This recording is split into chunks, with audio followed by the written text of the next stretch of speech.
Today is Monday, October 13th, 2025. This is First Alert Weather Plus. Meteorologist Nicholas Snyder giving you the latest on what you need to know in terms of all that weather. The three big things we're talking about today certainly going to be impactful for us indeed. Let's get those weather graphics up there for you. There we go. And let's talk about what we're seeing. A frosty end to the week is going to be here for sure. When is it going to get here, though? We're going to talk about that. Plus, we're going to talk about how frost could form and how that frost could have an impact, too, on our fall foliage. That could certainly be something we see as well. What will we see later on? We'll tell you about that as well. And that long-term forecast. We'll give you that long-term forecast. Could expect a little bit more of that rain in the long term, too, which is definitely something that would be welcome over the area given the drought concerns that are still in place over much of eastern and central portions of West Virginia right here. Let's take a look at the big picture right now. Very strong area of low pressure. We've talked about this on our shows over the weekend. Off to the east, out toward the Atlantic Ocean. It tried to push in some moisture today. We did see a few clouds in the middle levels of our atmosphere, but you'll notice the influx of this drier air right in here just kind of pushed its way back into our area, and that allowed us to see continued very, very dry conditions over the region. Meanwhile, another strong area of low pressure, again, off to the north and west here. This isn't really going to affect us, but it's right here. And a cold front associated with that kind of draped a little bit further to the south and west right there. There's strong convergence of air behind this, a strong developing area of high pressure. That convergence causes high pressure. Remember, excess air, convergence, lots of sinking motion. And this high pressure, which we're seeing right here, right now, right there, is going to be what really impacts us and brings in some more cooler conditions and maybe the potential of that frost as we head forward into time here. So let's set the map in motion here. We'll give you an idea of what we're tracking. That high pressure really gaining strength starting tomorrow evening and lasting through the middle portions of the week, and that'll push in those cooler temperatures into much of the region. And that will focus, again, a few areas of frost. In fact, some of the coolest air we've seen all season is to be expected once we head into Thursday and Friday. Upper air temperatures, again, once we get into that blue, that lighter to darker blue, that would indicate some of those cooler temperatures that could be here. Thursday night into Friday, I think, is going to be the coolest period over the region as we see the development of that. Notice, again, overnight lows really creeping down on the European and American models right in here. These darker blues that you see here from Pittsburgh into the Appalachians, that's what's headed our way. And the overnight low temperatures are going to respond accordingly. So first and foremost, again, another 70-degree day tomorrow, more sunshine. The sunshine that is overhead, along with the very dry air mass that's overhead, is going to keep us on the warmer side of things in the afternoon. But when you have dry air masses overhead, there's a caveat to that, meaning those overnight lows, they're going to be quite chilly. Now, the European model, a bit conservative here for tomorrow night's lows, but tomorrow night is not the really main night that we're talking about in terms of very cool temperatures. That won't get here until much later on in the week. Another great day on Wednesday. You'll notice on the European model here, again, temperatures will start to plummet back into the middle and upper 40s and a few lower 50s here or there. Again, this is the European model raw data. And then Thursday night into Friday, according to the European model, widespread mid to low 40s are to be expected. American model, a bit more aggressive in terms of those overnight lows. You'll see initially, again, Tuesday night and Wednesday, upper 40s and lower 50s here. 70s returning for Wednesday afternoon. Mid 40s by Wednesday night into Thursday. And then low 40s and upper 30s on the American model. The National Weather Service model really painting a good picture here. This is what I'm going to show you, and I kind of agree with what this is going to say because those global models, they can be underdoing those overnight lows and the localities of how low those temperatures could get. So initially, again, upper 40s and lower 50s once we head into tonight. Tomorrow night, we're talking about upper 40s and lower 50s once again. But then we get into Wednesday night into Thursday. Look at that, 48-degree low in Huntington, 43-degree low Gallipolis. That's where things get really, really chilly for us. And then widespread, upper 30s and lower 40s once we head into Thursday night into Friday. And in those locations where you see those middle and upper 30s here, that's where we could expect a little bit of that patchy frost, and it's something we're going to have to keep an eye on. So here's my forecast, what we expect to be seeing.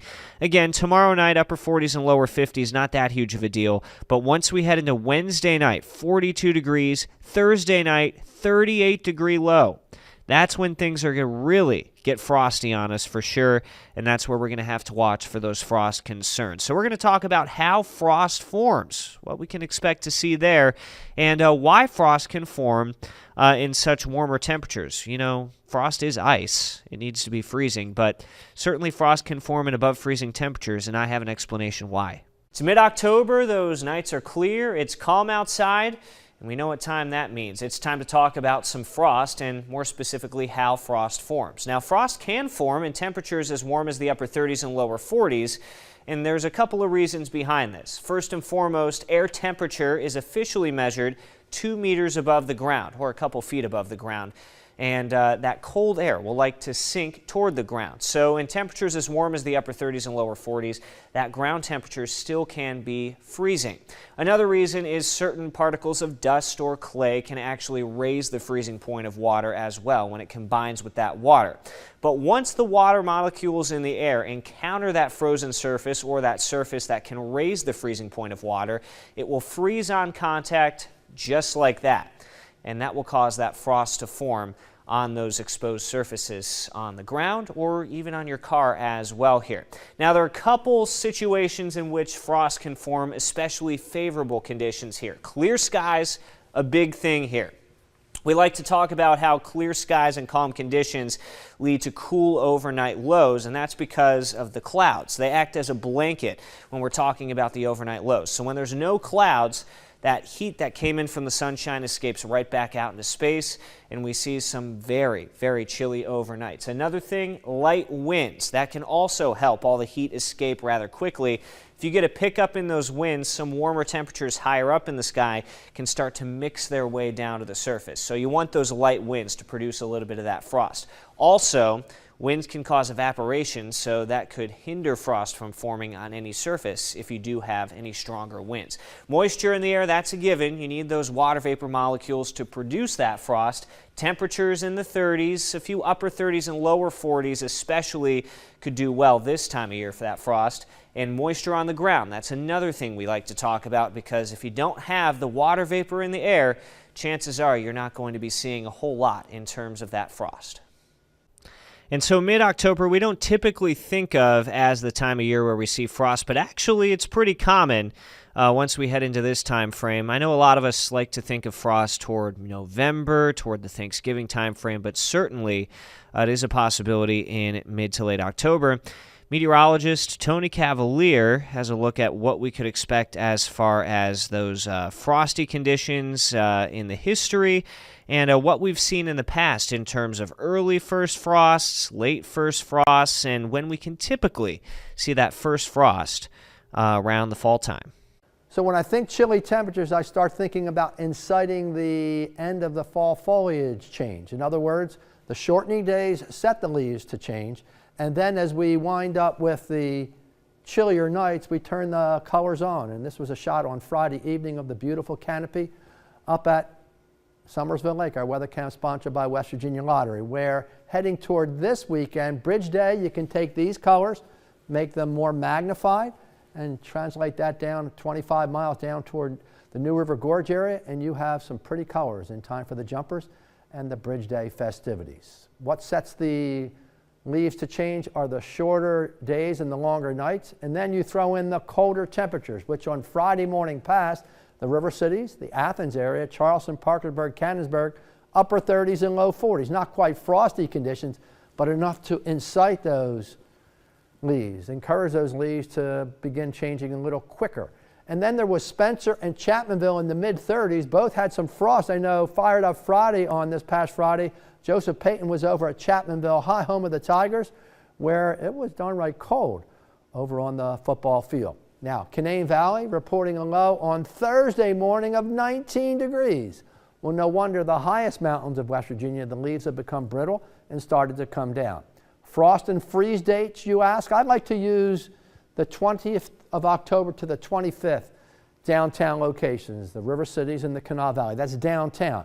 But go out to rural Kanawha, rural Boyd, rural Wayne, rural Lawrence, and rural Cabell counties, and October 15th, about 10 days before that, you wind up with a chillier temperature that allows the frost to start the end of the growing season. So the bottom line is, depending on where you live, city versus country, sometime in the middle and end of October, normally the first frost occurs. It was the last couple of years we've had frost that have held off till November, and we almost had roses, for example, at the Cabell County Courthouse, almost till Thanksgiving in the last couple of years. Interior Ohio, Athens, over toward Vinton, toward Jackson counties, oftentimes it's the middle of October, and that's in time for the fall hike over at Lake Hope. In other words, this weekend coming up, it's the fall hike at Lake Hope, and the first frost has not occurred up there, so the leaves are a little behind schedule, you might say. At least that's according to Caitlin Callender, who is the naturalist over at the park. Naturally, the West Virginia mountains, the change of fall colors comes quicker because of the onset of colder weather. The ski lodges from Wisp to Canaan Valley to Snowshoe, October 1st was a good time for the peak fall colors, first week of October, and already as of this past weekend, the leaves were browning and coming down. And then the area that surrounds that, come down in elevation below the 3,000 foot level, down toward Elkins, toward Fayette Station, of course, for the Bridge Day jumpers, over toward Summersville, Richwood. This area, October 10th to 15th, did have the first frost of the season last week. And that means the fall colors are nearing peak, right on schedule for October 10th to the 15th. The frost and freeze dates vary year to year, but over my 30 plus years here at WSAZ, that fall foliage and that peak as far as the first frosts are concerned have been pushed back. As the climate warms, we have longer growing seasons, and we also have a fall foliage opportunity that comes on a little later, it seems, every year, courtesy of the warmer climate. WSAZ.com and Weather Extra Plus with Nicholas Snyder, talking freezes, talking frost, and talking fall foliage.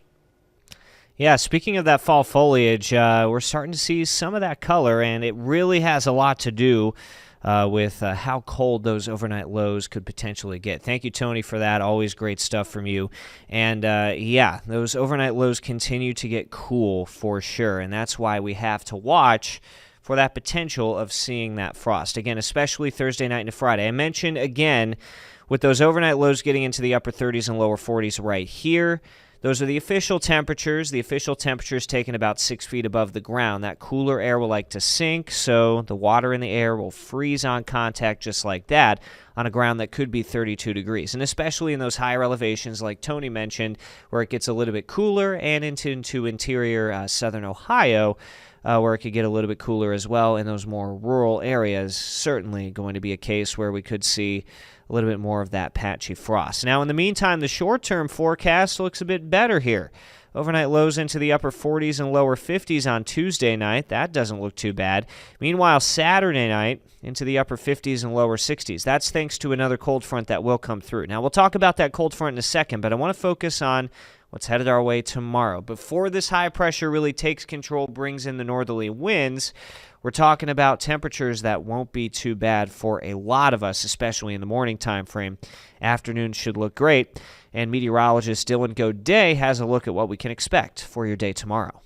Hello everyone, First Alert Meteorologist Dylan Godet here with a look at your zone-by-zone forecast for tomorrow on Tuesday. We are tracking temperatures reaching the low to close to mid-70s, more sunshine the further west that you go. So southern Ohio, do expect more sunshine than what you'll see, say, east of Charleston, West Virginia. And then as you head towards your eastern Kentucky, southeastern Kentucky areas, again, more clouds the further south and east that you go, should hit the low to close to mid-70s in spots. A very similar type of day to what you experienced out there on your Monday, low to mid-70s across southern West Virginia, and then as you head up towards central West Virginia, it will be cooler the further east that you go, again with more clouds anticipated. Generally speaking, though, remaining dry. We'll have that front move through later this week that will drop temperatures, so we'll fall from the 70s likely to the 60s by Thursday.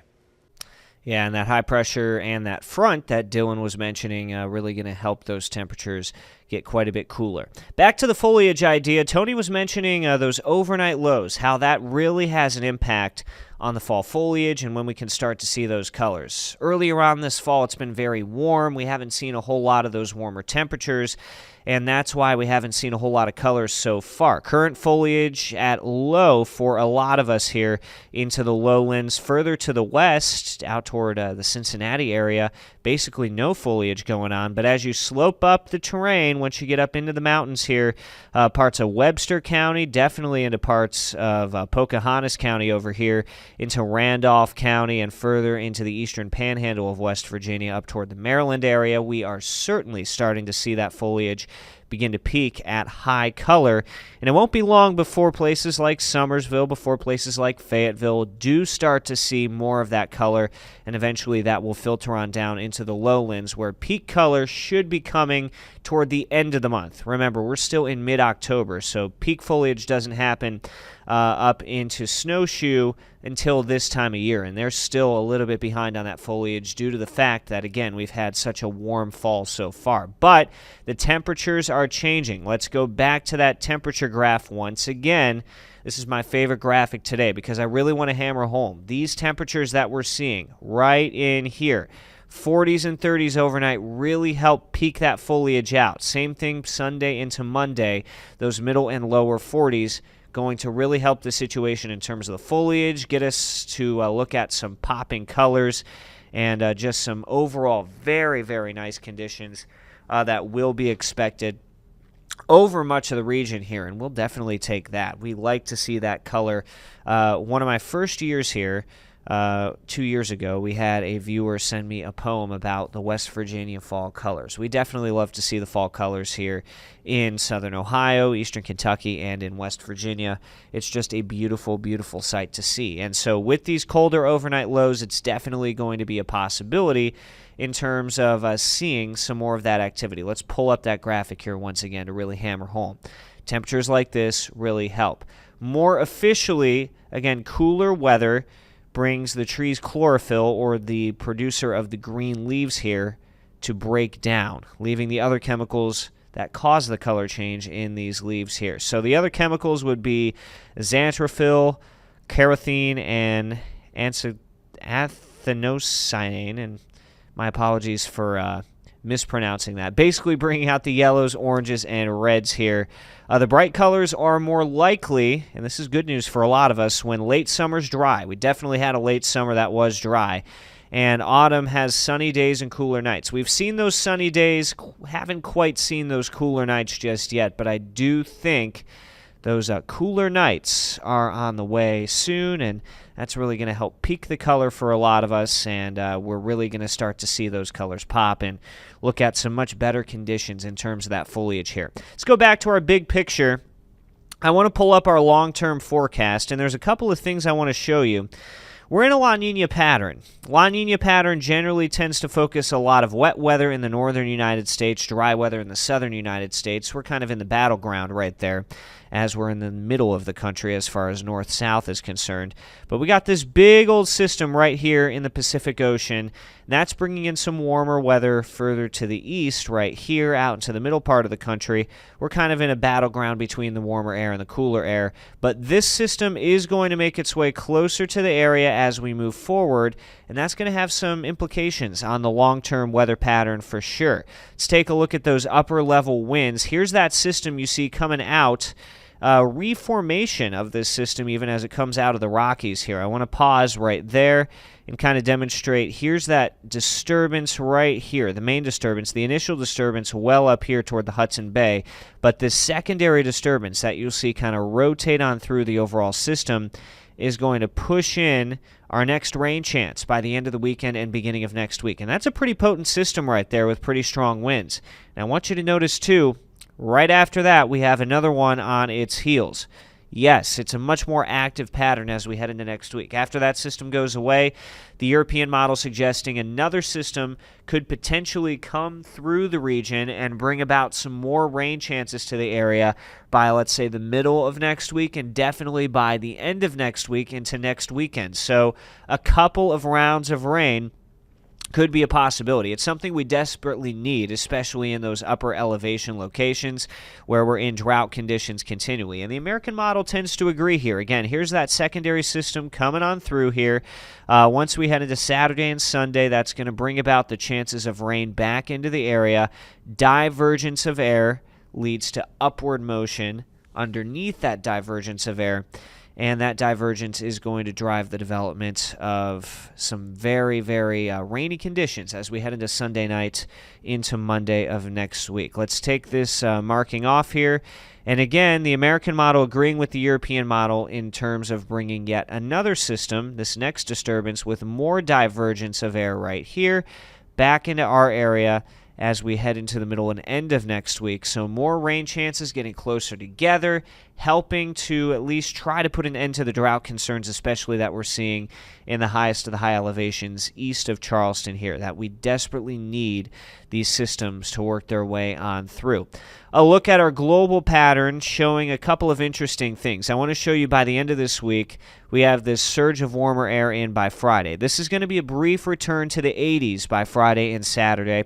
And again, that's thanks to this return of warmer air, this ridge of high pressure back here. We're looking at the reason behind this being mainly this cooler air coming into the Aleutians and Alaska right here, driving in the positive Eastern Pacific oscillation. We like to talk about those ocean oscillations. We also have a strong polar vortex up here at the North Pole, and so most of the cold air, again, being bottled up in Alaska, Siberia, and much of the Arctic Circle here. But let's put the map in motion. I want to show you how this changes here. Notice the warm air nudging up into Alaska right here. Notice what happens to us. This cooler air coming in by the weekend, really, really helping the situation in terms of cooling us down, making us look a bit more fall-like. And that is going to have a big implication on the beginning of next week, where it likely won't get out of the 60s here. Same thing in the poles. That's where the warmer air is. We call this a positive NAO right here. And my apologies if you can't read that. And this is a negative Eastern Pacific oscillation, or EPO, right there. Driving in some cooler air. Now, there's still this strong polar vortex up in the poles, so a lot of the cooler air is still being bottled up there, but certainly a signal of pattern changes on the way. We get back into some warmer territory as this colder air kind of filters back into Alaska, but we see a weakening of that polar vortex once again.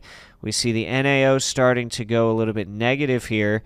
And once we start to see this filter down, we have to get that EPO to nudge back up to the north to get rid of a lot of that cooler air in Alaska. If we have that negative NAO, the negative AO, and the negative EPO, that is when things are really going to start to feel a bit more fall-like and even winter-like over the area. Closer look at that long-term pattern. Again, once we head into the start of the weekend, we will be talking about, again, temperatures that will be on the warmer side. We're still back into the upper 70s and lower 80s for both Friday and Saturday. But the start of next week, again, Alaska gets warm, we get cooler. Temperatures only in the middle and upper 60s. Brief return to the warm weather, but that next system will try to move on in by the end of the week and try to cool us off once again. Now, in the long-term forecast, Climate Prediction Center still has us above normal. Again, that will be really influenced by Saturday's temperature back into the 80s, and I'll show you the official high forecast in just a second. Cooler conditions remain present over much of the western United States, but good news for a lot of us. Notice this green right in here.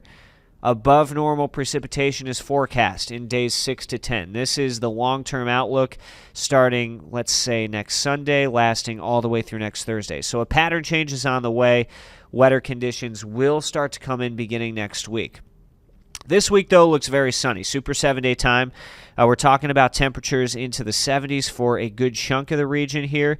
Those overnight lows I mentioned, frosty morning on Friday, 38 Huntington, 41 Charleston, back into the 30s for the higher elevations and interior southern Ohio Friday morning. Fired up Friday, going to be a frosty up Friday for sure.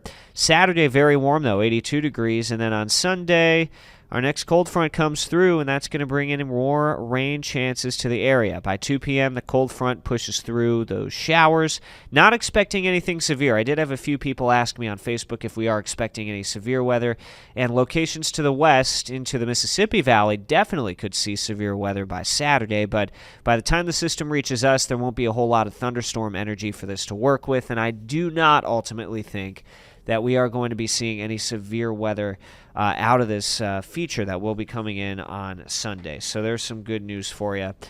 Meanwhile, cooler temperatures, again, next week, 67-degree high by Monday. So certainly a change on the way in terms of those temperatures. Going basically 10-degree drop from Saturday into Sunday, and then another 5 degrees by the time we head into Monday. This is First Alert Weather Plus. We give you all the information on everything you need to know from the weather. That includes first alerts on weather changes, going in depth onto what causes the weather. For instance, the frost demonstration we did today, and information on climatology, and just give you more context behind the weather. We air every Monday, 6:45 or after the 6 p.m. news up here on WSAZ.com or all of the WSAZ digital platforms. And again, we give you more in-depth information than Beyond the Forecast if you want to know more about that. We'll continue to upload onto our YouTube channel too, WSAZ First Alert Weather Plus there. This episode will be there, and we'll have more exclusive content for you there as well. You can find it again on WSAZ First Alert Weather Plus on YouTube, and be sure to follow us on Facebook. I'm meteorologist Nicholas Snyder on Facebook. Dylan is Dylan is Dylan Goday Weather on Facebook. Tony Cavalier is Tony Cavalier, and meteorologist Hannah Hayes is meteorologist Hannah Hayes there on Facebook.